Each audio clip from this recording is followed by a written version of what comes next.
Hello there, my name's Vince from My Mate Vince, and in this video today it's going to be a failure video. Yeah, kind of odd. Normally I tell you at the end of the video whether something's working or not because I've brought you along for the whole ride, but in this instance I'm telling you at the beginning because although these are failures, it still can be entertaining or it can still be educational sometimes as to the cause of the failures. And even though the final outcome might not have been successful, there might be steps along the way that might prove useful to certain people. In this instance, especially this one here, because something happened on that one done by myself that I think could happen to loads of other people. So if it's happened to me, isn't it best that I show that, and then it will save maybe you making the same mistake. So lots of times on YouTube you will just see successful fixes, and that might give people a sort of sense that maybe everything is fixable. You need to remember that a lot of the time it is done for entertainment, and it's much more entertaining showing a fix rather than a failure. But as far as education is concerned, often you can learn more from failures than fixes. So in this particular video I'm going to be showing you an Oral-B toothbrush that was sent in by a viewer called Toby, and I'm going to be showing you a Donkey Kong Hockey Micro Versus System by Nintendo.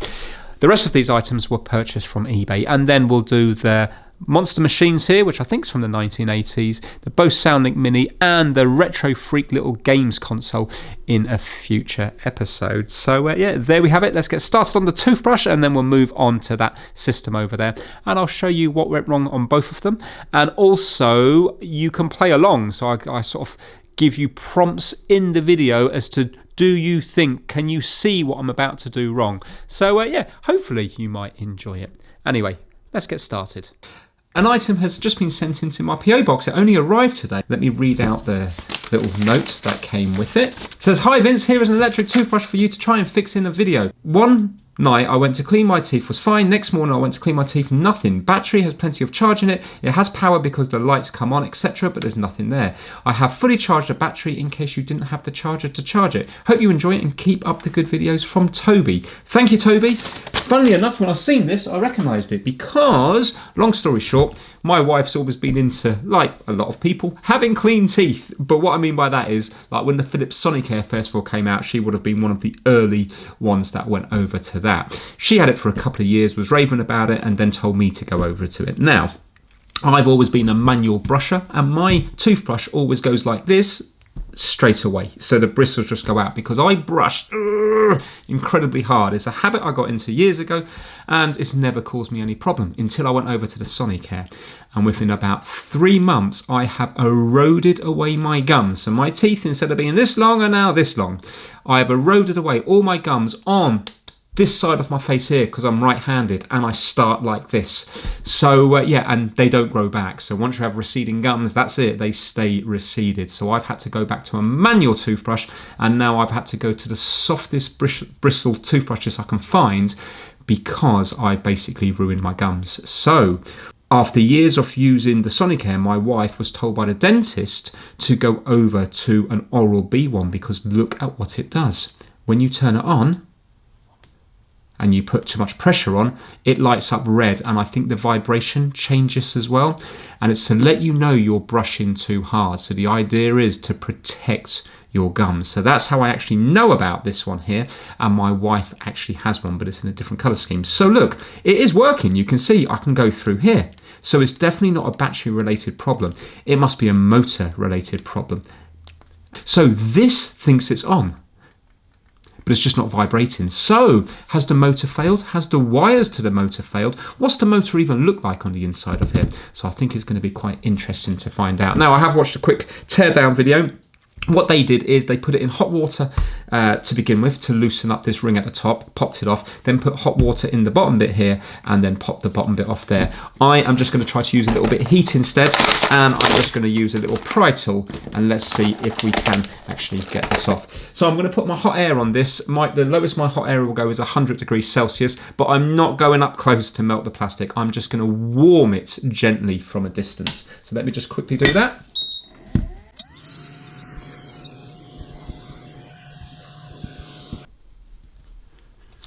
Yay, excellent.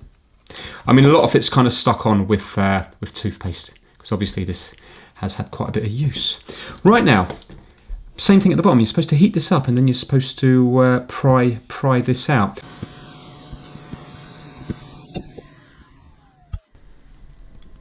There we go. Wow, that was actually quite easy. So obviously you have to be very careful because you see here, that's how it does its charging via this induction coil here. So if you break that, it's not going to charge. So now I think you're just supposed to put pressure on here, just like you are with the Sonicare ones. So let's see now, there we go. We are out. So that wasn't too hard. Now this is where it's going to get interesting. Why are you not turning on? So top buttons to turn on, so it should be on now. Ah, here's the motor. So the motor's not spinning. Does it want to spin? Let's turn it off. So is this turning right now? Oh, it is. Yeah, look, it's vibrating. Can you see? It's going side and side. You can just see the light reflecting off that bit.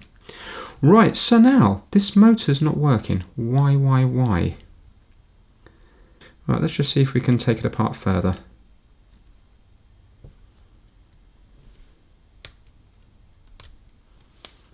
Oh, here we go. We have connections here and here. Can you see a tiny little wire going down to the motor here?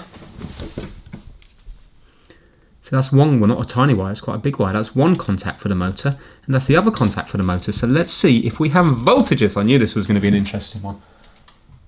So if we see voltage here, that will say that the motor itself is faulty. If we don't see voltages, it means there's something on the board not providing voltage to the motor. So let's go to DC, let's turn it on. So right now it should be working. And let's go between here and here. Oh, we don't have anything. So it's not the motor, is it? That's worrying. So if I was to add a tiny bit of voltage, would it start working then? I mean, just, you know, just to see if the motor 100%. I was sure it was going to be a contact on the motor issue. Board looks nice. I can't see any water damage on it. Oh, it might not be fixable if one of the main chips have gone. So let's turn it off. And I'm going to get my bench power supply. This battery here is going to be a lithium battery, so it's going to be 3.7 volts, but I don't know what voltage is going to be in the motor. I would presume it's probably similar to that, but let's just start at a really low voltage, maybe like 1 volt, and see if we get any movement. I just want to see if it twitches or starts moving at all. Right, so that's positive. Okay, and that's negative. Yeah, so the one on the right is negative, yeah? So I'll tell you what, let's leave voltage in it, and let's just do this now. There we go. Right, so we now know the motor's okay. The reason it's like that is because there's only 1 volt. Right, okay, motor is okay. So annoyingly, it's something on the board. I went from being confident to now not confident that this is going to be fixable. Let's zoom in on the board and see if we can see anything. Do you think that the voltage is being generated here, but it's being dragged down to ground? So look, we do have a diode here. Could the diode be faulty? Let me just check for a minute this way.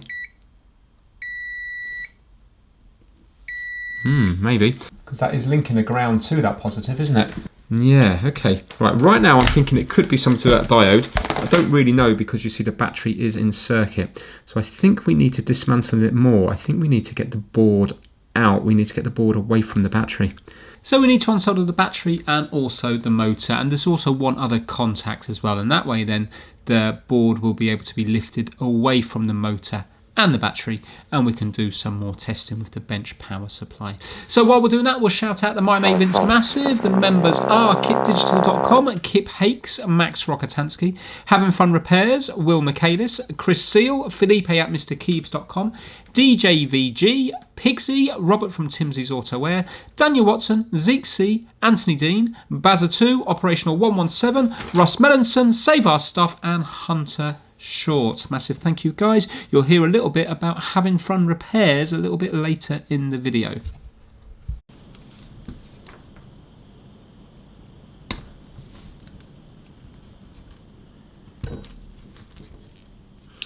Right, I'm having to actually melt it from underneath. This is a lot harder than I thought to remove.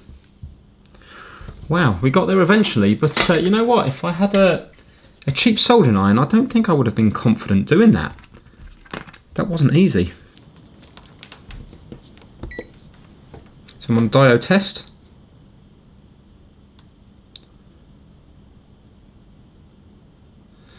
No reading there now, so the diode's okay. And a read on that side. Right, so it's not the diode. Well, I'll tell you what we'll do. Let's connect up the battery to it. Let's just double check on the battery that it is 3.7 volts. Or because it's fully charged, it should be about 4.2.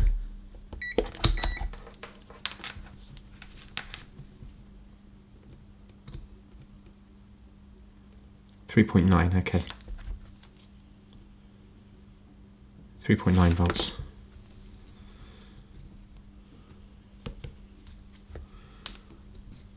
I'm just thinking it wouldn't be that the battery is... although the battery is working, could it be weak? No, it should still give something, shouldn't it? It should be able to give something. You give a little buzz, wouldn't it?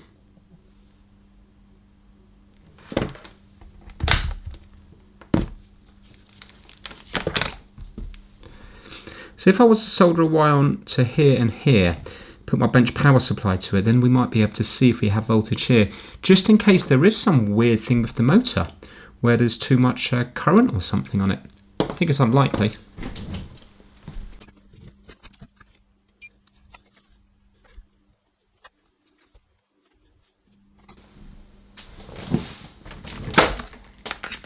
So I'm going to set my bench power supply to 3.7 volts. Actually, let's do 3.8. We're going to do negative to the bottom here. And positive to here. Now, if we turn it on, right, so it comes to life. Let's see if we have any voltage on the motor now. So it's not happy, it's flashing red.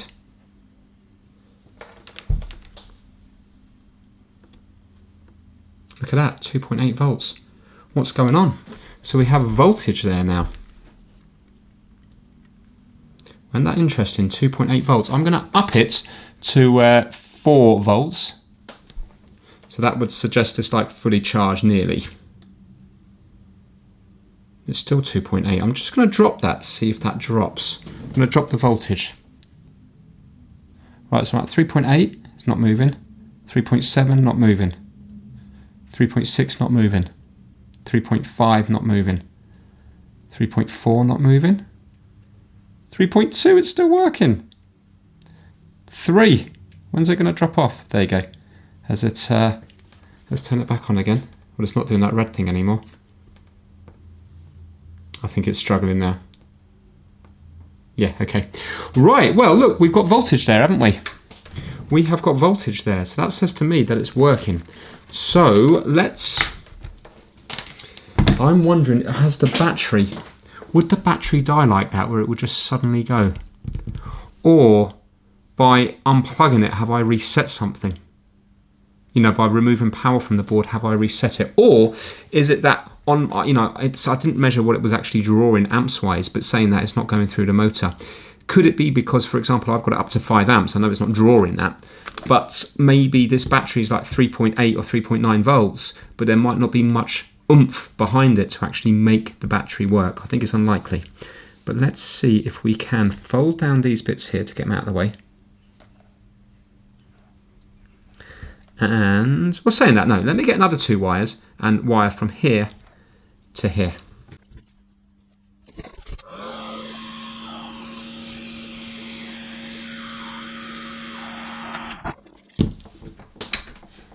Right, bench power supply, I'm going up to 3.8 volts again.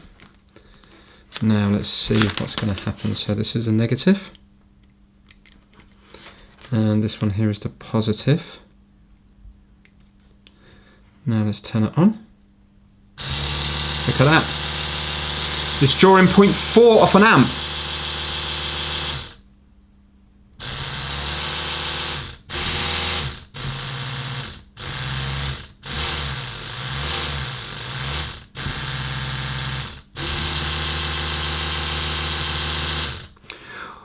Right, okay, 0.4 of an amp. Well, I was sure. Do you know what? See, I haven't got a battery tester that can... I don't know how to measure what amps that battery is capable of. I'm wondering if it's a battery fault now. Right, let's turn off the power. Unless, of course, when I connect up that little knobbly bit to here, it will stop working. There is a chance. So let's get one more wire connected up here to here, and then we've kind of mimicked it completely back together apart from the battery. Right, so obviously, as I said at the beginning, this is a failure video. Everything in here are failures. So you're going to see something that I'm about to do and see if you can spot what I've done, because I was told about this quite a long time ago, but it's only until you experience it that it really sinks in. And then I remembered that I was told about it. So just have a look on this next bit and see if you can see what I've done wrong, the mistake I made and that I will never make again. Right, let's make sure nothing's shorting. So I've got that going to there now. So all I have to do is do this, and now if it works, we've kind of proven it's either the battery or it just needed some kind of reset. So I'm turning it on. Let's see if it's going to work.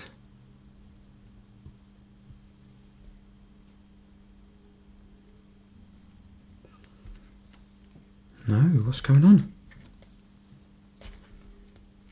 Hold on, let's make sure I've got this correct. Let's go into there. Let's go into there. Let's go into there.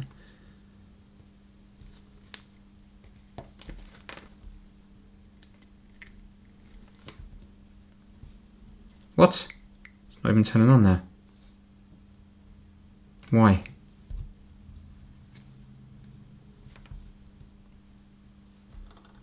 What have I done wrong?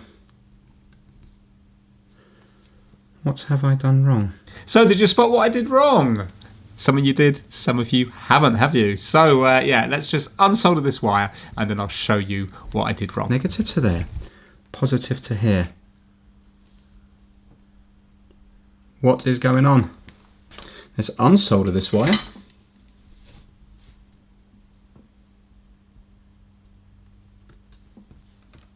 Let's connect up again.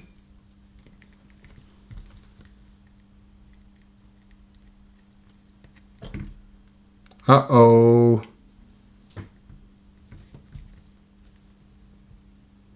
Oh no. I've blown it completely. Oh no. Do you know what I did? I turned my bench power supply on when it was 0. What I mean is I didn't turn it on with the leads not connected. I just had the leads connected and turned it on, so it went from 0 to 3.8 volts. But what happens if maybe it kind of suddenly jumped like to 7 volts before, for a split second, before it settled at 3.8? Have I now blown it? We got nothing here at all.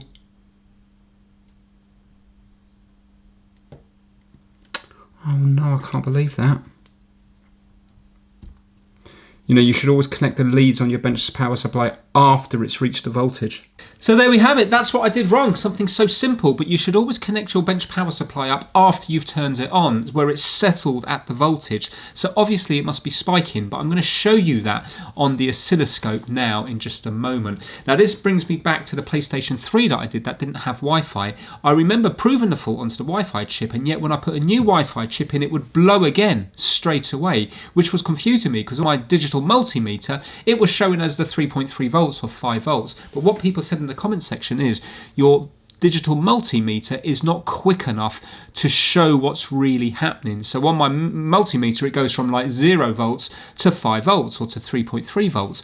But for a fraction of a second, it might have spiked at 9 volts before settling at the 3.3 or the 5 volts. And that fraction of a second is enough to blow the Wi-Fi chip on the PlayStation 3. So I think that's what's happening here. So let's get the oscilloscope out and let's see if it is actually spiking before settling at the 3.8 volts.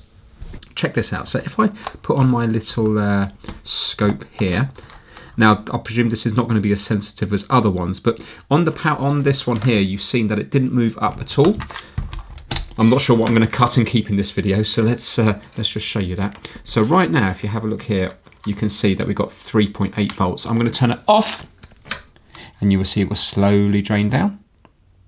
I'm on my meter here at the moment. And now watch this. When I turn it on, it will just go straight to 3.8 volts. Yeah, and you think, okay, that's fine. But that's because this is too slow. In the meantime, it could have gone up to like 4.8 volts and you're not going to see it. So check this out. If I go between here and here, you will see now, can you see this little yellow line at the very top? At the moment, we're on 1 volt. So each little increment, I'm going to zoom right the way in. Each little increment is 1 volt. So each square is 1 volt going up. So 1, 2, 3, and on my bench power supply is 3.8. Yep. So now watch this. I'm going to turn it off and back on again. So when I go off, can you see it's dropping down? And now watch this. Boom. Did you see that? See, now this is what this video is about. So 3.8. See, already now this is measuring less, 3.6, but it is 3.8 on the actual bench power supply. Remember, cheap scope.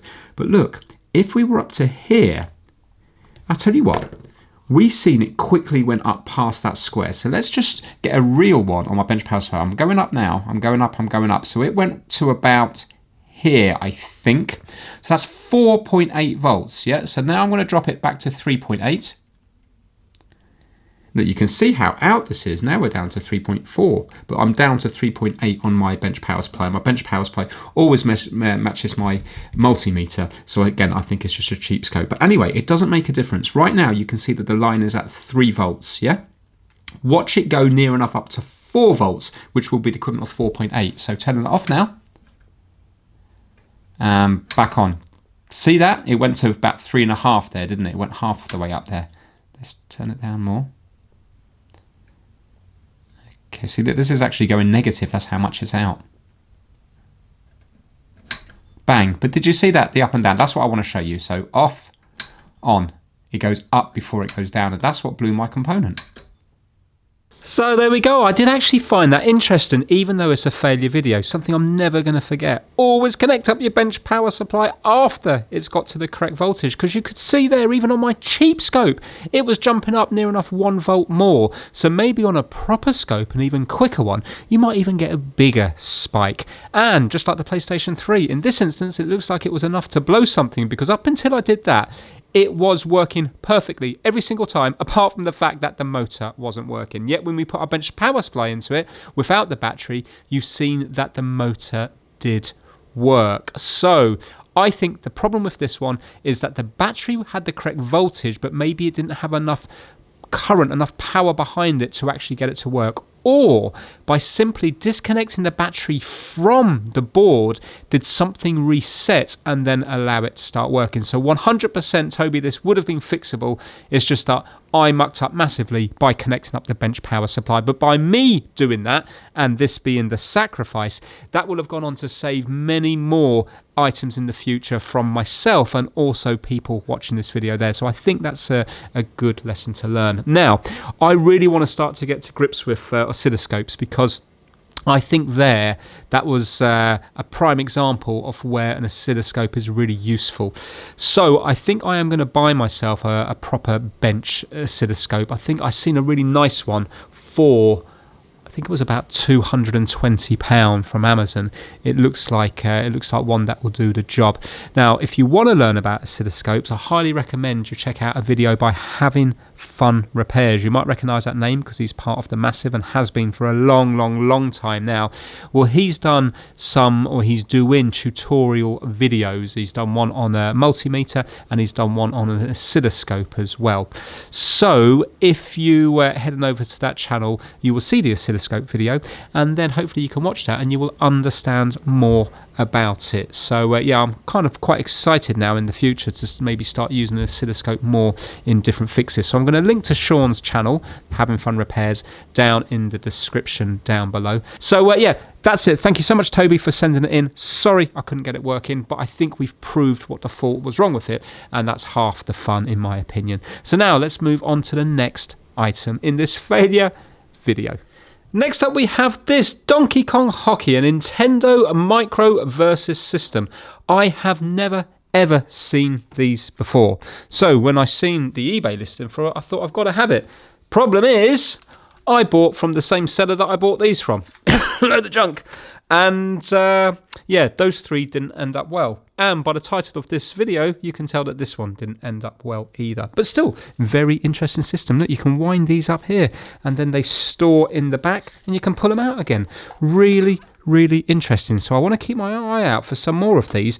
But yeah, I thought it was a very interesting system. I get the idea is so 2 people can play together like this in the back of a car or wherever you are. Also, forgot to mention on this one, I didn't just give up. I did spend another couple of hours trying to hunt down the fault. I managed to get some life out of it by bypassing different parts of the circuit, but it's never going to work as a toothbrush like it used to. So yeah, I didn't just give up. Remember, this is a failure video, heavily edited. So now let's get on to this one here, and I'll show you what was wrong with this one. This is how it arrived, all in bits, and things like the polarizer are completely burnt through. The screen doesn't look healthy at all. I paid £29 for this. They do go for over £100 working. Immaculate in the box, they can go for hundreds of pounds. So to be fair, £29 is probably the price for a load of parts. But saying that, it's not going to make for an interesting video because I don't think I'm going to be able to show you any gameplay.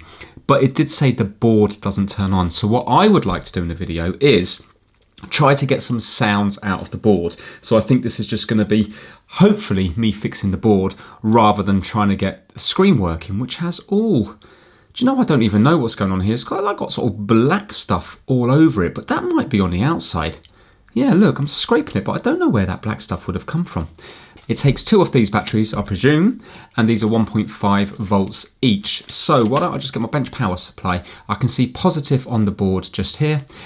So this and negative just here. So I can just put 3 volts in here with a low amperage and we'll see what happens. It's all sticky round here and it looks like there's leakage, battery corrosion leakage on this bit here.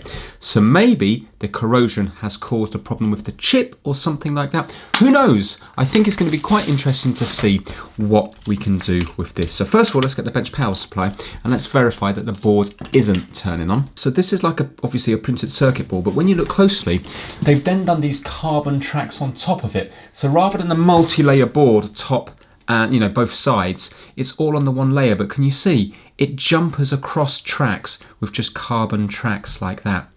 So maybe corrosion's got down here and caused a problem because it's very sticky and we have quite a few carbon tracks around the place. So I think it's going to be good. If you see here, HK must be for hockey, I presume, and 303. The date of this one is, oh yeah, 303. It says there, HK 303. And it says 3 volts as well, and the watts there next to nothing. 1984. Anyway, let's get this bench power supply on. And let's set it to 3 volts at a very low amps.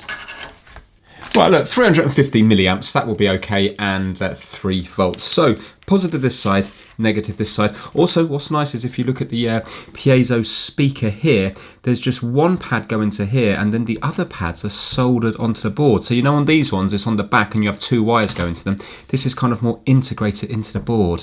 So, yeah, it looks like there'll be less chance of damage that way. The legs of the chip don't look too healthy, they look a little bit corroded. Right, let's see whether anything comes to life. So, buttons. Game A. Are we going to hear anything? Oh, we are. Okay. So the board works. So maybe we should mess around with the screen and see if we can get something happening. It would be nice to get something on there. Yeah, so the description there wasn't accurate, but to be fair, it's a good description, isn't it? Because it says it's not working, it's actually working, so that's a bonus. But in my point of view, again, I want things that are faulty, not things that are working. Right, let's first of all get some IPA. I want to clean up all the stickiness around here. I want to clean up the screen. I want to clean up these zebra connectors because you can see all the corrosion on that one there, so it's unlikely that that will work very well. And also this has a weird kind of bend on it, so I want to get some IPA on that and see if we can sort of get the bend out of that. Right, let me just fast forward through that. You guys can listen to a little bit of music. I'm just going to get some gloves on. This still looks intact though, which is good. And if we can get the display working, who knows, maybe the controllers won't work, so maybe there will be an opportunity to have a look inside here.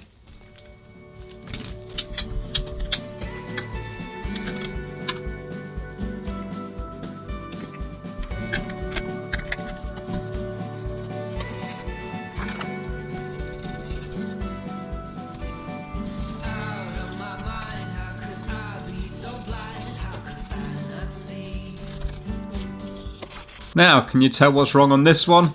It's kind of more obvious than the last one.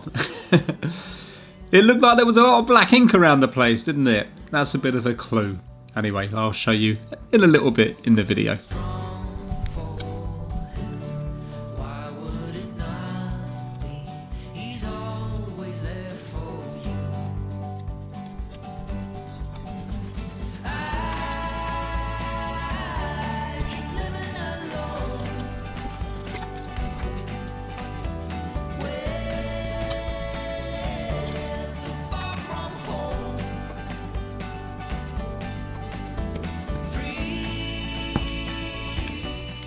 Well, you know, with that screen, I don't know if that was like extreme screen bleed that has sort of come out of different parts of it, or whether it was something stuck to the outside, because I've definitely got bits of black that seem to be in between the layers. Mind you, maybe they're planned, because if you have a look, can you see there? They're the same top and bottom. 2 dots and a dash. Just here and just here.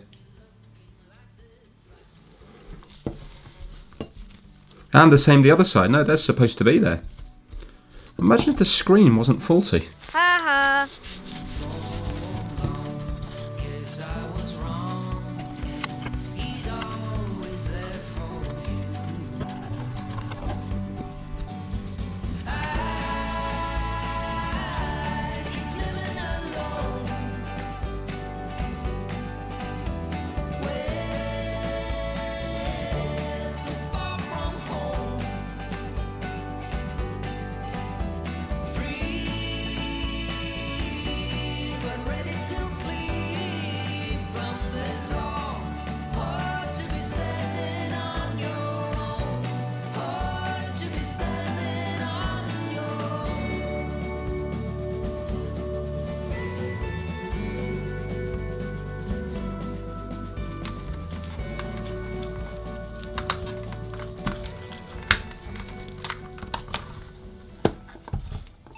Oh, right now.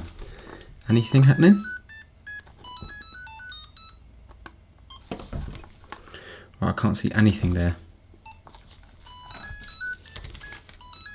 I like the music though. Oh, I can see. I can see the player. Well, I could see him. Yeah, look, you can see him just here. You can see Mario just here. There, can you see him? Really, really faint. And if I go down, there, he's gone. Back up again. Is he going to come back?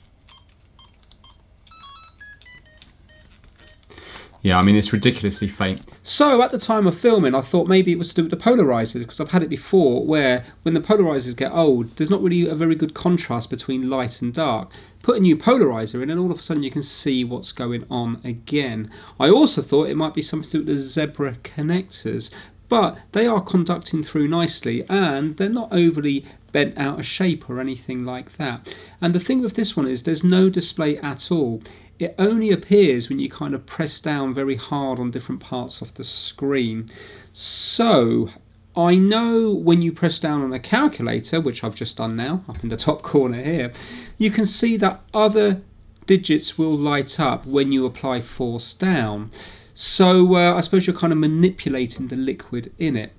So now I think the conclusion I've come to that the black ink that you've seen all over the screen early on at the beginning of the video that I cleaned off with IPA, I think that that was the liquid in the liquid crystal display. The thing that I'm kind of a little bit confused about is I thought that the liquid in the liquid crystal display was see-through, and then when light is shining through and you apply a voltage to the segments that you want to light up, it flips those crystals like 90 degrees or 270 degrees, and then that's what allows light to go through to the polarizers and back out again. So what you're seeing is actually the polarizers, I thought, allowing the light to pass through. So why would it be black? That's kind of confused me. But as far as I can see with this screen here, to me it looks like there's no liquid in it, and that's the reason why we haven't got any contrast. There's no liquid to be energized to be able to rotate 90 degrees to get the view through the polarizer so you can get the contrast. That's what I'm thinking. So I suppose the bottom line is that if I ever come across an LCD display with black ink on it, I'm going to stay away from it because I think it's leaked out the liquid from the inside. But if you could put down into the comments section why the liquid in this instance is black, because I thought the liquid should be see-through. That's kind of confusing to me, unless maybe when it's exposed to air, does it then turn black over years and years and years? Don't know, that's quite confusing to me. But anyway, yeah, as far as I'm concerned, I'm almost certain that this is unfixable. I'm certain the fault's with the display, and I'm certain that the liquid has left the display, and that's why it's not working. So in this instance, it needs a new display, it needs a new polarizer, and it needs a new front lens as well. The problem with that is by the time you buy those 3 parts, you would have probably spent the same amount of money as a working one. So something like this is really only good for spares for fixing up another one, unfortunately. So there we have it. That's the toothbrush, but what an interesting failure that one was. Never make that mistake again, and I will never ever work on an LCD that is covered in black ink. So hopefully I'm correct in my diagnosis here. If I'm wrong, please put it down in the comment section, because we learn as much from the comment section as we do from the videos themselves. But if I am correct, and I hope I am, then yeah, lessons learned. Much more lessons learned here than just fixing something with maybe battery corrosion, or maybe if there was a cold solder joint on that. I think more can be learned from these failures than working ones. So yeah, that is it for this particular video. Please check out my channel for the other 3 items. It will be also under a failure video. And yeah, I'm hoping you got some kind of entertainment from it. If you did, give it a massive thumbs up. Let me know in the comment section, and I will see you all very soon. Thank you so much for watching.